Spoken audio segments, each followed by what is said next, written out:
ನಿಮ್ಮ love situation at present ಅಲ್ಲಿ ಹೇಗಿದೆ ಅನ್ನೋದನ್ನ ನೋಡೋಣ. ಸರೆಂಡರ್ ಕಾರ್ಡ್ ಅನ್ನ ತಗೊಂಡಿದ್ದೀನಿ. ಸರೆಂಡರ್ ಟು ಪ್ರಯರ್ ಅಂತ ಕೊಡ್ತಾ ಇದ್ದಾರೆ. ನೀವು ಪ್ರಯರಿನ ಕಡೆಗೆ ಹೆಚ್ಚು ಗಮನವನ್ನ ಕೊಡಿ. ಸ್ವಲ್ಪ ದೇವರ ಕಡೆಗೂ ಹೆಚ್ಚು ಗಮನವನ್ನ ಕೊಡ್ಬೇಕಾಗತ್ತೆ. ಯಾವಾಗ ನೀವು ದೇವರನ್ನ ತುಂಬಾ ಹೃದಯದಿಂದ ಪ್ರಾರ್ಥನೆಯನ್ನ ಮಾಡಿ ನನಗೆ ಸಹಾಯವನ್ನ ಮಾಡು ಅಂತ ಕೇಳ್ತಿರೋ, ಆಗ ಅದೆಲ್ಲ ಸಮಸ್ಯೆಗಳಿಂದ ನೀವು ಆಚೆ ಬರ್ತೀರಾ.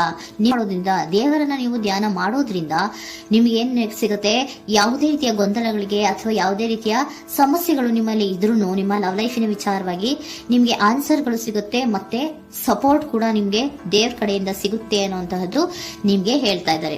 ಅಟ್ ಪ್ರೆಸೆಂಟ್ ಅಲ್ಲಿ ಲವ್ ಸಿಚುಯೇಷನ್ ನಿಮ್ಗೆ ಬಾಟಮ್ ಆಫ್ ದ ಟಕ್ ಬಂದಿರುವಂತಹದ್ದು ರೆಫ್ಯೂಸಿಂಗ್ ಆಫರ್. ಯಾವುದೋ ಕೆಲವೊಂದು ನಿಮ್ಮ ಲವ್ ಲೈಫಿನ ವಿಚಾರವಾಗಿ ಆಫರ್ಗಳನ್ನ ರೆಫ್ಯೂಸ್ ಮಾಡ್ತಾ ಇರುವಂತಹದ್ದು ಅಥವಾ ಮಿಸ್ಡ್ ಆಪರ್ಚುನಿಟಿ ಅನ್ನುವಂತಹದ್ದು ರೆಪ್ರೆಸೆಂಟ್ ಆಗ್ತಾ ಇದೆ. ಯಾಕೋ ನೀವು ಮಿಸ್ ಮಾಡ್ಕೋತಾ ಇದ್ದೀರಾ ಕೆಲವೊಂದು ಆಫರ್ಸ್ಗಳನ್ನ ಅನ್ನುವಂಥದ್ದು ರೆಪ್ರೆಸೆಂಟ್ ಆಗ್ತಾ ಇದೆ. ಏನೋ ಒಂದು ರೀತಿಯ ಧ್ಯಾನ ಮಾಡ್ತಾ ಇರುವಂತದ್ದು, ಚಿಂತೆಯನ್ನ ಮಾಡ್ತಾ ಇರುವಂತದ್ದು ರೆಪ್ರೆಸೆಂಟ್ ಆಗ್ತದೆ. ಪಾಸ್ಟಿನಲ್ಲಿ ನಿಮ್ಮ ಲವ್ ಲೈಫಿನ ವಿಚಾರವಾಗಿ ಒಂದು ನ್ಯೂ ಐಡಿಯಾ ಇತ್ತು, ಏನೋ ಒಂದು ರೀತಿಯ ಹೊಸ ಐಡಿಯಾಗಳನ್ನ ಮಾಡ್ಕೊಂಡಿದ್ರಿ. ಲವ್ ಲೈಫಿನ ವಿಚಾರವಾಗಿ ನಿಮ್ಮ ಆಪರ್ಚುನಿಟಿ ಕೂಡ ಚೆನ್ನಾಗಿಯೇ ಇತ್ತು. ಆದ್ರೆ ನಿಮ್ಮ ಲವ್ ಲೈಫಿನ ವಿಚಾರದಲ್ಲಿ ಕಿಂಗ್ ಆಫ್ ಸೋರ್ಟ್ಸ್, ನೀವೇನನ್ನ ನಿಮ್ಮ ಲವ್ ಲೈಫಿನ ವಿಚಾರವಾಗಿ ಏನನ್ನ ಎಕ್ಸ್ಪೆಕ್ಟ್ ಮಾಡಿದೀರಾ ಪಾಸ್ಟಿನಲ್ಲಿ ಅಂದ್ರೆ, ಲವ್ ಲೈಫಿನಲ್ಲಿ ಒಂದು ಕ್ಲಿಯರ್ ಇರಬೇಕು, ಕ್ಲಾರಿಟಿ ಇರಬೇಕು, ಮತ್ತೆ ಯಾವುದೇ ವಿಚಾರ ಕೂಡ ನಿಮ್ಮ ಲವ್ ಲೈಫಿನ ವಿಚಾರದಲ್ಲಿ ಮುಚ್ಚು ಮರೆ ಅನ್ನೋದು ಇರಬಾರ್ದು. ಸ್ಪಷ್ಟವಾಗಿರ್ಬೇಕು, ಸ್ಪಷ್ಟವಾಗಿ ಹೇಳ್ಬೇಕು, ಏನ್ ಹೇಳ್ಬೇಕೋ ಅದು ಸ್ಪಷ್ಟವಾಗಿ ಹೇಳ್ಬೇಕು ಅನ್ನುವಂತಹದ್ದು ಎಕ್ಸ್ಪೆಕ್ಟ್ ಮಾಡುವಂತಹದ್ದು ಪ್ರೀತಿಯ ವಿಚಾರದಲ್ಲಿ. ಮತ್ತೆ ಕ್ಲಿಯರ್ ಆಗಿರ್ಬೇಕು. ಏನು ಅಂದ್ರೆ ನಿಮ್ಮ ಲವ್ ಲೈಫಿನಲ್ಲಿ ಒಂದು ಸ್ಟ್ರಾಂಗ್ ಆಗಿರ್ಬೇಕು, ಸ್ಟ್ರಾಂಗ್ ಬಾಂಡೇಜ್ ಇರಬೇಕು, ಮತ್ತೆ ಯಾವುದೇ ರೀತಿಯ ಚೈಲ್ಡಿಶ್ ಬಿಹೇವಿಯರ್ ಅನ್ನ ಮಾಡಬಾರ್ದು ಅನ್ನೋದು ಪಾಸ್ಟಿನಲ್ಲಿ ನೀವು ಎಕ್ಸ್ಪೆಕ್ಟ್ ಮಾಡಿರೋಂಥದ್ದು ರೆಪ್ರೆಸೆಂಟ್ ಆಗ್ತಾ ಇದೆ. ನೀವು ಅದೆಲ್ಲ ಎಕ್ಸ್ಪೆಕ್ಟ್ ಮಾಡಿದಾಗ ಯಾವಾಗ ನಿಮ್ಗೆ ಅದು ಸರಿ ಹೋಗಲ್ಲ ಅನಿಸ್ತೋ ಆಗ ನೀವು ಪ್ರೀತಿಯಿಂದ ಮುಂದೆ ಬಂದಿರುವಂತಹದ್ದು ಬಿಟ್ಟು ಮುಂದೆ ಬಂದಿರುವಂತಹದ್ದು ರೆಪ್ರೆಸೆಂಟ್ ಆಗ್ತದೆ.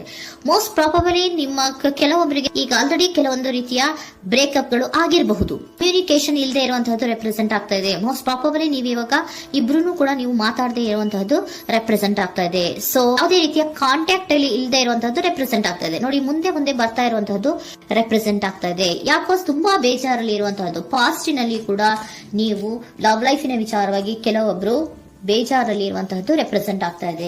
ಯಾಕೋ ಕ್ಲಾರಿಟಿ ಇಲ್ಲ, ಕ್ಲಿಯರ್ ಆಗಿರ್ಬೇಕು, ಸ್ಪಷ್ಟವಾಗಿರ್ಬೇಕು. ಏನ್ ಮಾತಾಡಿದ್ರು ಅದರಲ್ಲಿ ಯಾವುದೇ ರೀತಿಯ ಮುಚ್ಚುಮರೆ ಇರಬಾರ್ದು ಅನ್ನೋದು ನೀವು ಎಕ್ಸ್ಪೆಕ್ಟ್ ಮಾಡುವಂತಹದ್ದು. ಪಾಸ್ಟಿನಲ್ಲಿ ಕೂಡ ನಿಮ್ಗೆ ಸ್ವಲ್ಪ ಬೇಜಾರುಗಳಾಗಿರುವಂತಹದ್ದು ರೆಪ್ರೆಸೆಂಟ್ ಆಗ್ತಾ ಇದೆ. ಅಟ್ ಪ್ರೆಸೆಂಟಿನಲ್ಲಿ the moon card, 9 of swords, 6 of swords ಬಂದಿದೆ. ಮೂನ್ ಕಾರ್ಡ್ ಏನನ್ನ ರೆಪ್ರೆಸೆಂಟ್ ಮಾಡುತ್ತೆ? ಇಲ್ಯೂಷನ್ ಅನ್ನ ರೆಪ್ರೆಸೆಂಟ್ ಮಾಡುತ್ತೆ, ಕೆಲವೊಂದು ರೀತಿಯ ಭ್ರಮೆಗಳನ್ನ ರೆಪ್ರೆಸೆಂಟ್ ಮಾಡುತ್ತೆ, ಆತಂಕಗಳನ್ನ ರೆಪ್ರೆಸೆಂಟ್ ಮಾಡುತ್ತೆ. ಮತ್ತೆ ನಿಮ್ಮ ಲವ್ ಲೈಫಿನ ವಿಚಾರದಲ್ಲಿ ಯಾವುದೇ ರೀತಿಯ ಸ್ಥಿರವಾಗಿ ಇಲ್ಲ, ಯಾವುದು ಕರೆಕ್ಟ್ ಆಗಿ ಇಲ್ಲದೆ ಇರುವಂತಹದ್ದು ನಿಮ್ಗೆ ರೆಪ್ರೆಸೆಂಟ್ ಆಗ್ತಾ ಇದೆ. ನೆಕ್ಸ್ಟ್ ಕಾರ್ಡ್ ಏನ್ ಬಂದಿದೆ? ಸೆಕೆಂಡ್ ಕಾರ್ಡ್ 9 of swords ಬಂದಿದೆ. ಇದರಲ್ಲೂ ಕೂಡ ನಿಮ್ಗೆ ಆತಂಕ ಇತ್ತು, ಇದರಲ್ಲೂ ಕೂಡ ಆತಂಕ ಇದೆ, ಭಯ ಇದೆ, ಕರೆಕ್ಟ್ ಆಗಿ ನೀವು ನಿದ್ರೆ ಮಾಡ್ತಾ ಇಲ್ಲ, ಯೋಚನೆ ಮಾಡ್ತಾ ಇರುವಂತಹದ್ದು ಈ ಎರಡೂ ಕಾರ್ಡ್ಗಳಲ್ಲೂ ರೆಪ್ರೆಸೆಂಟ್ ಆಗ್ತದೆ. ಇದರಲ್ಲೂ ಆತಂಕಗಳಿದೆ, ಇದರಲ್ಲೂ ಆತಂಕ. ಅಟ್ ಪ್ರೆಸೆಂಟಿನಲ್ಲಿ ಕೆಲವೊಂದು ರೀತಿಯ ವಿಚಾರಗಳಲ್ಲಿ ಭಯವನ್ನ ಪಡ್ತಾ ಇರುವಂತಹದ್ದು ರೆಪ್ರೆಸೆಂಟ್ ಆಗ್ತಾ ಇದೆ. 6 of swords ಕೂಡ ಏನಾಗ್ತಾ ಇದೆ? ಮೂವಿಂಗ್ ಆನ್, ಮುಂದೆ ಹೋಗ್ತಾ ಇರುವಂತಹದ್ದು, ಬೇಜಾರಿಂದ ನೀವು ಮುಂದೆ ಹೋಗ್ತಾ ಇರುವಂತಹದ್ದು ರೆಪ್ರೆಸೆಂಟ್ ಆಗ್ತದೆ. ಅಟ್ ಪ್ರೆಸೆಂಟಿನಲ್ಲಿ ಯಾವುದೇ ರೀತಿಯ ಸಮಾಧಾನದಿಂದ ಇದ್ದಿರುವಂತಹದ್ದು ಈ ರೀಡಿಂಗ್ ಗಳಲ್ಲಿ ಕಾಣಿಸ್ತಾ ಇಲ್ಲ. ಓಕೆನಾ? ಟೇಕ್ ಇಟ್ ರೆಸೋನೇಟ್, ನಿಮ್ಗೆ ರೆಸೋನೇಟ್ ಆದ್ರೆ ಮಾತ್ರ ತಗೊಳ್ಳಿ. ನೆಕ್ಸ್ಟ್ ಕಾರ್ಡ್ ಇಮಿಡಿಯೇಟ್ ಫ್ಯೂಚರ್ ನ ಬಗ್ಗೆ ನೋಡೋದಾದ್ರೆ ನೈಟ್ ಆಫ್ ಸೋರ್ಟ್ಸ್ ಬಂದಿದೆ.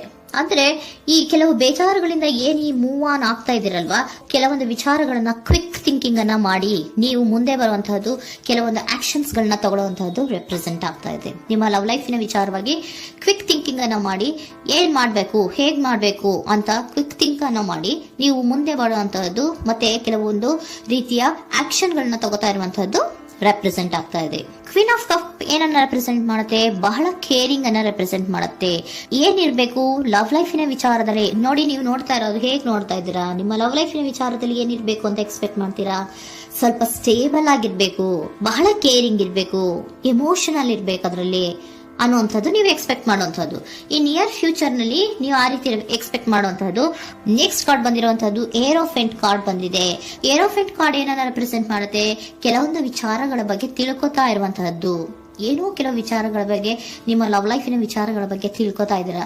ಏನಾಗಿದೆ, ಹೇಗಾಗಿದೆ, ಸ್ವಲ್ಪ ಆಕ್ಷನ್ಸ್ ಅನ್ನ ತಗೋಬೇಕು ಅಂದ್ರೆ ನಾನು ಸ್ವಲ್ಪ ಕೇರ್ ಅನ್ನ ಮಾಡಬೇಕು, ಸ್ಟೇಬಲ್ ಆಗಿರ್ಬೇಕು ಅಂದ್ರೆ ಸ್ವಲ್ಪ ನಾನು ಕೇರ್ ಅನ್ನ ಮಾಡಬೇಕು, ಆಕ್ಷನ್ ಅನ್ನ ತಗೋಬೇಕು ಅನ್ನುವಂತಹ ನಿರ್ಧಾರಗಳನ್ನ ನೀವು ಮಾಡ್ತಾ ಇರುವಂತದ್ದು ರೆಪ್ರೆಸೆಂಟ್ ಆಗ್ತಾ ಇದೆ. ಹಾಗಿದ್ರೆ ಏಂಜಲ್ ಗೈಡೆನ್ಸ್ ಏನ್ ಕೊಡ್ತಾರೆ? Are you ready? ನೀನು ರೆಡಿಯಾಗಿದ್ದೀರಾ ನೀವು ಅಂತ ಕೇಳ್ತಾ ಇದ್ದಾರೆ ಏಂಜಲ್ಸ್ ಗಳು. ಅಂದ್ರೆ ಏನು, ನೀನ್ ಇಲ್ಲೇ ಕುತ್ಕೊಂಡು ಅಳ್ಕೊಂಡು ಬೇಜಾರ್ ಮಾಡ್ಕೊಂಡು ಕುತ್ಕೊಳ್ಳೋದು ಬೇಡ, ಸ್ವಲ್ಪ ನೀನು ಮುಂದೆ ಮೂವ್ ಆಗು. ಅಲ್ಲಿರೋದ್ರಿಂದ ಏನು ಪ್ರಯೋಜನ ಇಲ್ಲ. Are you ready? ನೀವು ರೆಡಿ ಆಗಿದ್ದೀರಾ? Within the next few weeks, ಕೆಲವೊಂದು ವೀಕ್ಗಳಲ್ಲಿ, ಕೆಲವೊಂದು ವಾರಗಳಲ್ಲಿ ನೀವು ಏನಾಗ್ತೀರಾ? ಅಬಂಡೆನ್ಸ್, ಸಾಮರಸ್ಯ ಅನ್ನೋದು ಇರುತ್ತೆ. ಇಂಪ್ರೂವಿಂಗ್ ಹೆಲ್ತ್ ಅಂದ್ರೆ ಏನು, ನೀವು ಯೋಚನೆ ಮಾಡಿ ಮಾಡಿ ಮಾಡಿ ಏನ್ ನೀವು ಆರೋಗ್ಯವನ್ನ ಹಾಳು ಮಾಡ್ಕೊಂತ ಇದ್ದೀರಾ. ಸೊ ಇಂಪ್ರೂವಿಂಗ್ ಹೆಲ್ತಿನ ಕಡೆಗೆ ಗಮನವನ್ನ ಕೊಡಿ. ಆತಂಕವನ್ನ ಮಾಡ್ಕೊಂಡು ಭಯವನ್ನ ಪಡ್ಕೊಂಡು ಮುಂದೆ ಹೋಗ್ಬೇಕಲ್ಲ ಅಂತ ನೀವು ದಿನ ದಿನ ಹೆಂಗೆ ಕಾಲವನ್ನ ಮುಂದೆ ಹಾಕ್ತಾ ಇದ್ರೋ ಅದಕ್ಕೆ ಏನ್ ಹೇಳ್ತಾ ಇದ್ದಾರೆ? Are you ready? ಮುಂದೆ ಬರೋದಕ್ಕೆ ನೀನ್ ರೆಡಿ ಆಗು. ನೀವ್ ಅಲ್ಲೇ ಕೂತಿರೋದ್ರಿಂದ ಯಾವುದೇ ರೀತಿಯ ಪ್ರಯೋಜನ ಇಲ್ಲ. ಸ್ವಲ್ಪ ನಿಮ್ಮ ಹೆಲ್ತಿನ ಕಡೆಗೆ ಗಮನವನ್ನ ಕೊಡಿ. ಸಮೃದ್ಧಿ ಅನ್ನೋದು ಬಂದೇ ಬರುತ್ತೆ, ಸಾಮರಸ್ಯ ಅನ್ನೋದು ಇದ್ದೇ ಇರುತ್ತೆ ಅನ್ನೋದು ಹೇಳ್ತಾ ಇದ್ದಾರೆ.